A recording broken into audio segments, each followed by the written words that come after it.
గుమ్మం కన్నా పెద్ద గంగాళం గుమ్మం దాటి లోపలికి ఎలా వెళ్ళింది?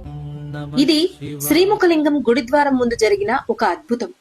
పూర్వం కుమ్మరి నాగన్న అనే భక్తుడొకరు తనకు పిల్లలు లేరని బాధపడుతూ ఉండేవాడు.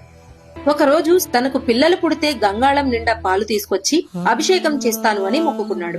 అయితే కొంతకాలానికి అతని కోరిక తీరింది. ఒక కుమారుడు జన్మించాడు. అప్పుడు నాగన్న గంగాళంతో తనకు సంతానం కలిగిన ఆనందంలో స్వామికి పాలు సమర్పించడానికి గుడికి వచ్చాడు.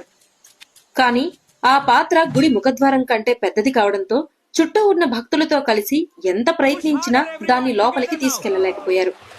నా భక్తిలో లోపముందా స్వామి అని బాధతో నాగన్న ఆ గంగాళాన్ని బయటే వదిలేసి నిరాశగా వెనుదిరిగాడు. అయితే తెల్లారేసరికి ఒక మహా అద్భుతం జరిగింది. ఒక మనిషి ఎత్తలేని బరువు, గుమ్మం పట్టలేనంత పెద్ద గంగాళమది.